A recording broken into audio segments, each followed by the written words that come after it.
Hello, welcome to another tonalist landscape oil painting demonstration. This is your painter in residence, M. Francis McCarthy, and the painting I'm bringing you today is called Hillside Path, 11 by 14, and I'm sort of stumbling over myself a bit. Be patient with this drawing phase. It's a bit difficult to see, especially in some monitors.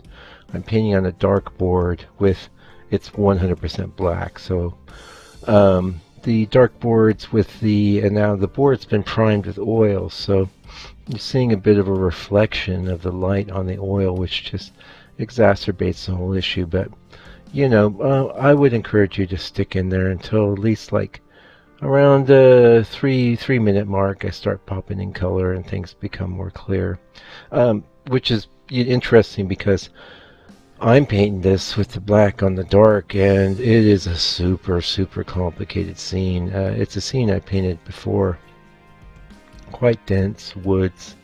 I made the fact the path in the reference isn't all that clear or distinct. There's lots more trees than I ended up painting. It's a real exercise in simplification, and that's what you got. That's the name of the game, boy. If you want to paint this kind of scene, you got to leave a lot of stuff out. That's just all there is to it. Yeah, so I realize it's dark. Now, it'll be, if you maybe, I do these at 1080, so that's a pretty decent resolution. You can always just crank up the video size to fill your screen. And you kind of see what I'm doing. But here you see me kind of breaking out the old paper towel. Now, that's one of my real good strategies. You see, I always start with a smaller brush, and I get a few of my basic forms in place using lines, of course, but the approach is like a mass drawing or a mass painting approach. You're not getting hung up on lots of little tweaky details and stuff. And I was going to say in the live video here, I'm talking a bit about, quite a lot actually, about the simplification process, because there's a person, so the art center where I have my studio has a gallery there, and there's a lady currently having an exhibition, and she's got a master's in art for whatever that's worth, and some of her stuff's pretty cool actually. I'm not trying to diss the lady, but what I want to say is that she's going after these dense woodland scenes, and she's not pulling it off. And why? Well, paint for 10 years paint for 10 years and go after these kinds of scenes and fail a lot, and that's what I've done. In fact, even here I have to say, from that drawing point, now I did the drawing slash underpainting and let it dry for quite a few days, and then I went in and I was like, ooh, am I going to be able to pull this off?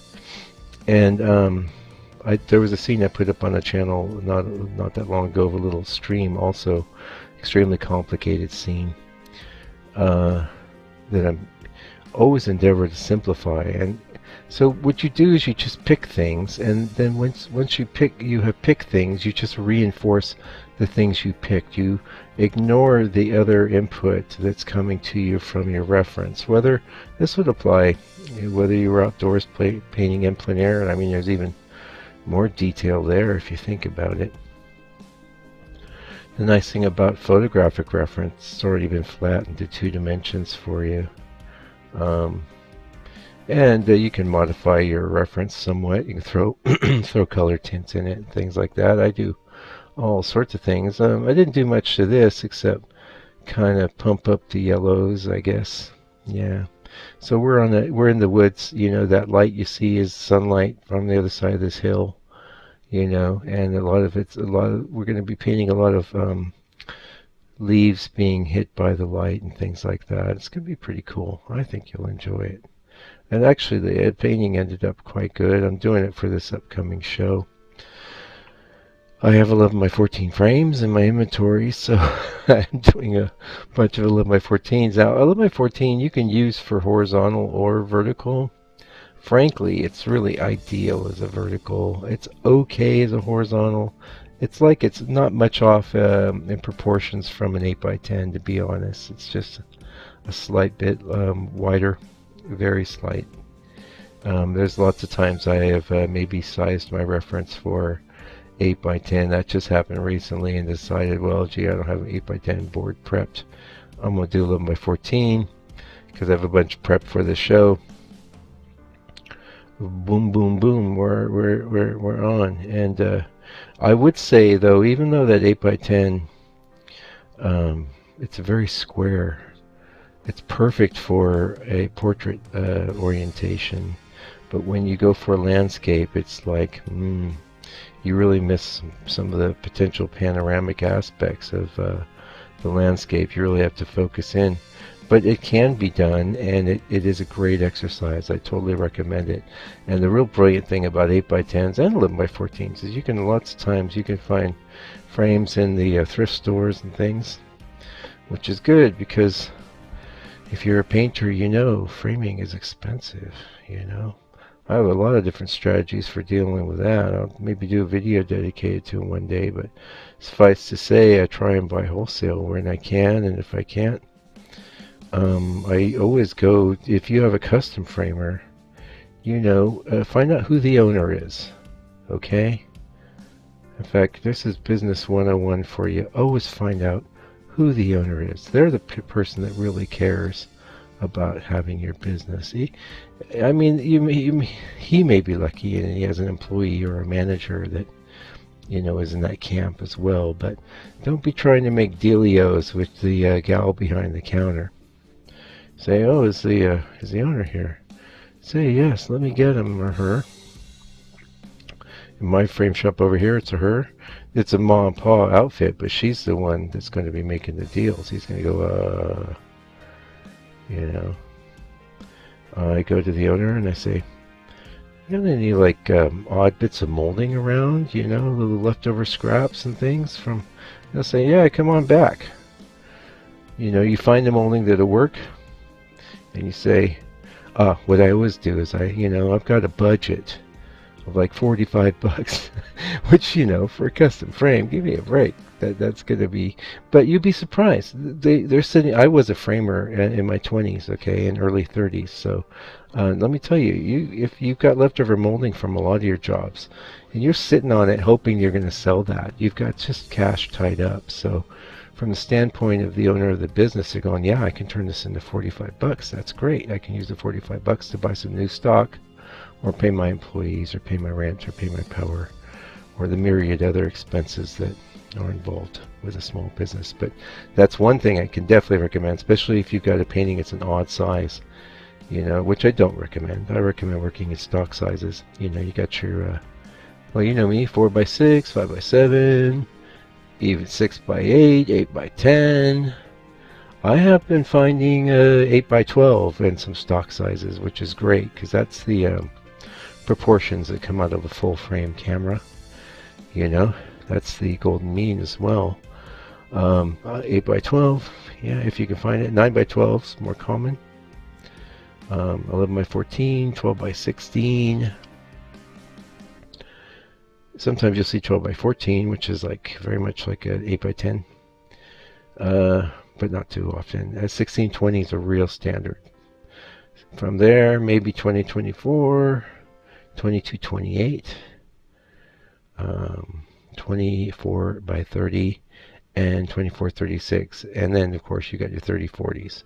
So you know, if you're, that's a big range of sizes from very small to very large. I just, you know, outlined for you.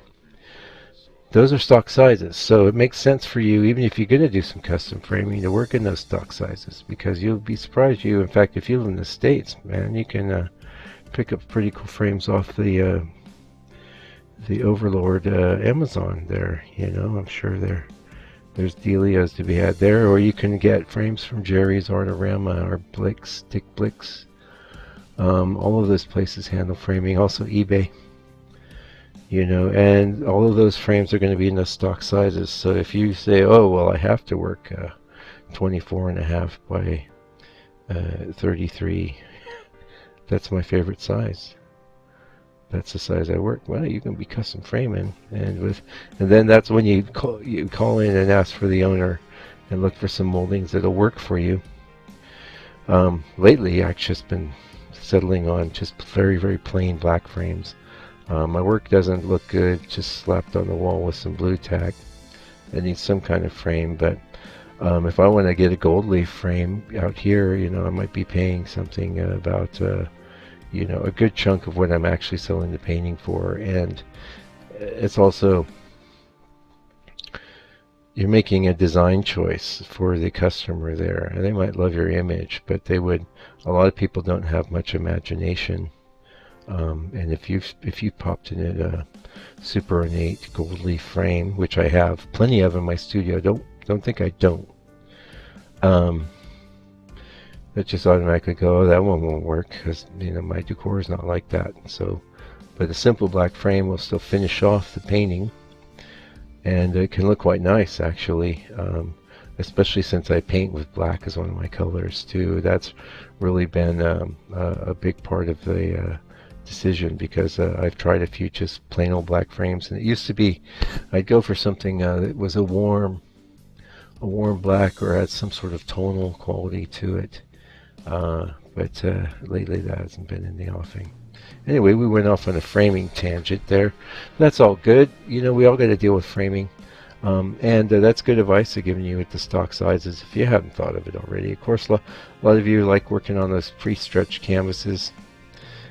I don't like those things. In fact, if you go with this big square gallery canvases and you go, no, I don't need to worry about frames, but that ain't really tonalism, I mean, you could paint a tonalist painting on a stretched canvas like that if you wanted, and you could go all the way. I mean, you could pull it off, but and you could paint the edges black, and why not? You might sell it. You probably will. Maybe you will, but I don't know. In fact, I don't really like those cheap discount store canvases. First of all, the texture of the canvas itself, it's very mechanical. If I was going to paint on canvas, I'd be going with the linen. Yeah. So anyway, you can see our painting is shaping up to be quite pretty, hey? One thing I'm sort of questioning, there was a lot of these rays of light hitting the hillside. Now, I haven't gone in to do anything else to this painting, but one of the things that crossed my brain was maybe diminish one or two of those, yeah. Or it might be that a bit of a glaze really pulls it all together, and say on the bottom I can hit it with a bit of a, you can glaze with black. It's a really handy color. I haven't done it for a long time though. I've really gotten out of glazing, and this is a textured painting, so you would want scumblings out, but glazing works great on textured paintings. There is one I put up on the channel recently that was an 11 by 14, another vertical for the show, that was kind of one that I'd painted before, and the scene I'd painted before, and I have since looked at that scene, and a glaze is going to make it pop. It's going to be very, very significant. Yeah, so sometimes glazing's the thing to do. This is a pretty dark scene, but also, like if you live out where I do, there's a lot of woods that look like this, and I think that's, I'm not pandering, I don't believe in that, but I've been trying to do scenes that sort of reflect my New Zealand experience, which is going on 11 years now. Yeah. Anyway, getting close to the end. Thanks for checking me out doing this painting. I mean, if you want some white knuckle excitement, check out the live video. It's 3 hours and 18 minutes long, but you'll hear me talking. I'm going, oh, I don't know if this is going to work. Am I going to crash? Am I going to burn? And that's one thing you won't hear in these 15-minute diatribes here. This is just me kind of imparting general knowledge and tips just off the top of my head based on my years of professional experience. In this case, as a business person, I just gave you some good advice. Always go for the discount. You'd be surprised if you were to pick that same molding off the wall that the guy was going to give you the deal on, and have them just give you a price, it would be $150. Whereas you have them take you in the back, and there might be a slight little ding in it or something. Live with it. I was Jerry Berry. Anyway, till I come back with another video, do me a favor, do me solid. First of all, thanks for watching this video all the way to the end. I really appreciate it.